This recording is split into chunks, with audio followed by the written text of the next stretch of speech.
Stop video ini kalau lo belum nonton ini anime. Anime ini merupakan sebuah masterpiece dari seorang Kohei Horikoshi yang tentunya banyak sekali karya yang dia ciptakan.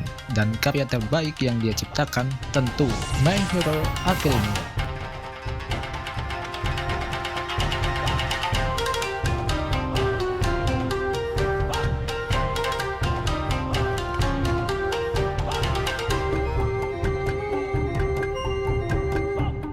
Udah gak aneh kalau ini anime merupakan anime terpopuler dan banyak orang yang suka. Dan baru saja gue nyelesain season 6-nya ini, gue sangat suka aura intimidasi dari si villainnya. Gue juga suka banyak karakter yang diangkat dari ceritanya. Dan gue juga suka proses perkembangan dari Zero ke hero-nya. Tapi ada satu kekurangan yang menurut gue itu menonjol. Battle scene dari My Hero Academia garing. Oke, sebelum lu unsubscribe dan sebelum lu hit tombol dislike, ya walau ini video pertama gue klarifikasiin dulu nih di awal. Yang gua maksud garing di sini itu gelutnya terlalu simple men. Jadi kayak di anime-anime action pada umumnya.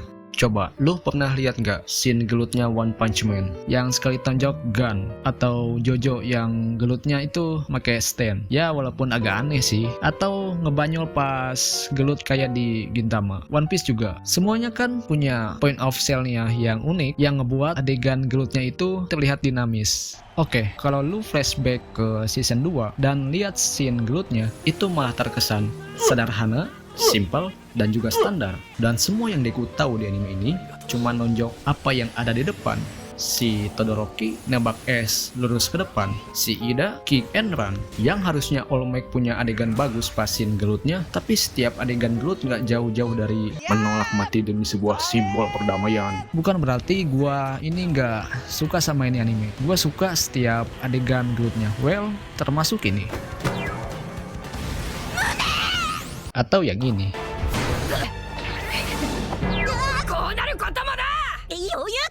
Dan beberapa scene yang epic yang sangat terngiang di kepala gue. Jadi maksud gue itu setelah gue membedah scene gelutnya dan flashback kembali dari season-season sebelumnya, ternyata gue atau mungkin kita itu sebetulnya memandang ini anime dengan cara yang salah. Gue cuman mau bilang kalau My Hero Academia itu nggak lebih baik dalam fight scene-nya, malah lebih ngegambarin kalau setiap karakter itu punya quirk apa aja. Oh, ini ada quirk one for all. Oh, ini ada yang menjadi katak.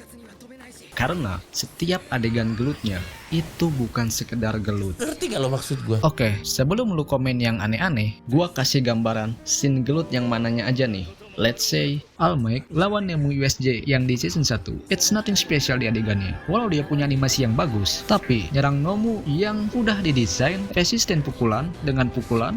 Deku ngelawan Todoroki. Beberapa adegan ada yang bagus fight scene-nya, tapi matahin jari buat nyerang es. Oke, sekarang dia udah punya full cowling, yang harusnya dia udah nggak luka-luka lagi. Tentu yang semua kita tahu kan bukan itu maksudnya, tapi cerita di balik Deku lawan Todoroki, cerita pahit dan kelam dari masa lalu Todoroki yang yakinin Todoroki untuk pakai kekuatan apinya dan tentunya matahin jarinya.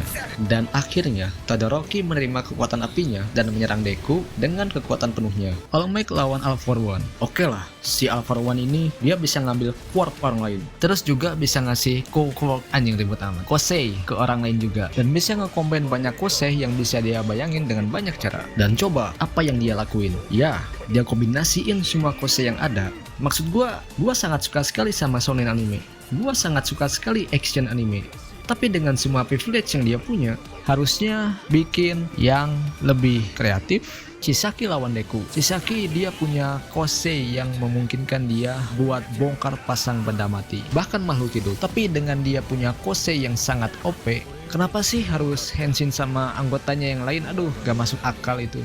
But again, gue bukan menjelekan My Hero Academia, tapi gue ngasih pandangan lain dari anime ini. Tapi di sisi lain, My Hero Academia memberikan sebuah sudut pandang bahwa gak semua pertarungan itu tentang gelut. Lo ngerti gak maksud gue? Jadi pertarungannya itu terkesan sederhana, pertarungannya itu terkesan simple, sehingga nggak mengalihkan tema pada konflik tersebut. Kan umumnya setiap anime action atau anime gelut itu setiap gelut punya ceritanya sendiri. Well, di My Hero Academia, gelut adalah ceritanya. Yang gua sadari pas nonton ini anime berulang-ulang, itu sebagian besar ceritanya atau the main course of the story itu ada di gelutnya. Dan ya setiap gelutnya itu punya ceritanya masing-masing. Bahkan ini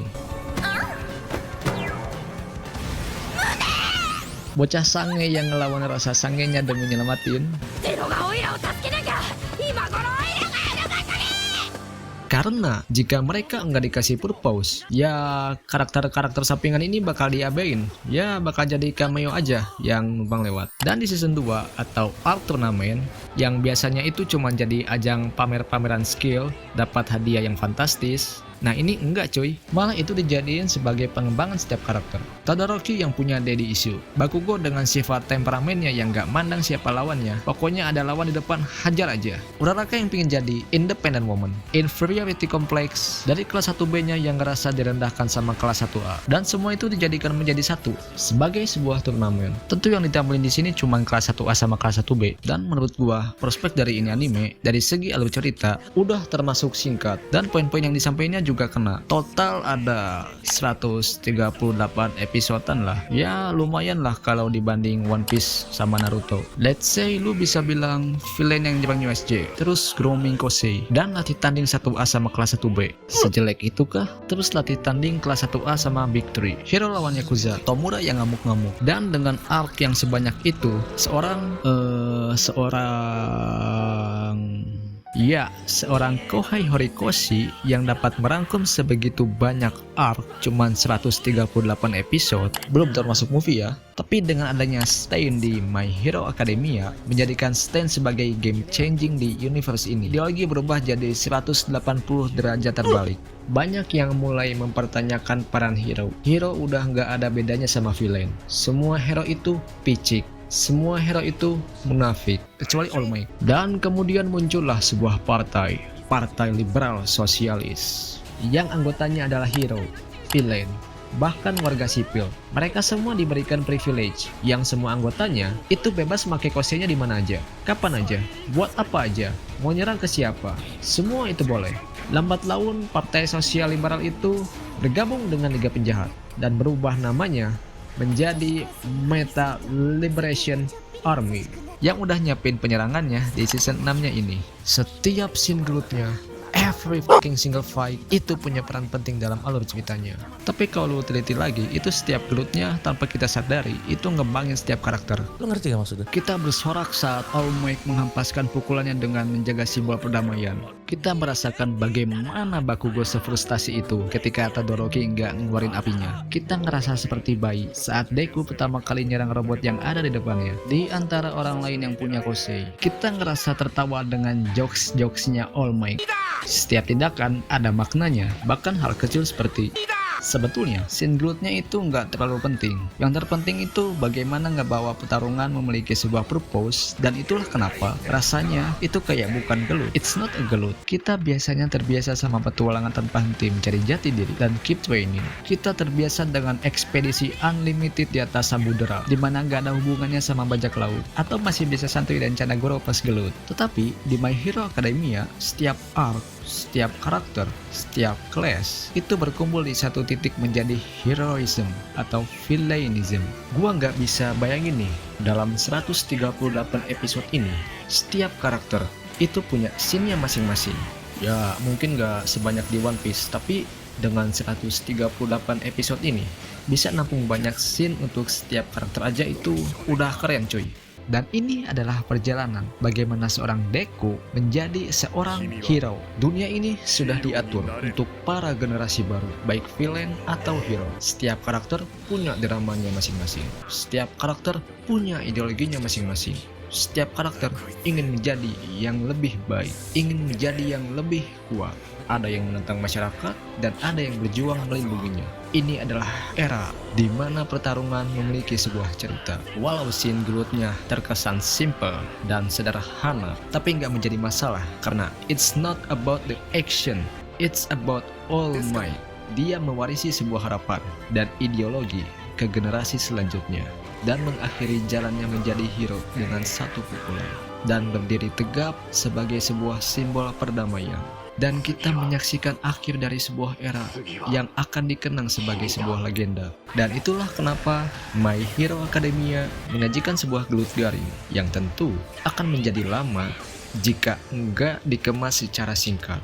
Karena ada begitu banyak makna, ada begitu banyak drama yang tentu nggak bisa dituang hanya 138 episode. Oke, itu aja dari gua. Bye.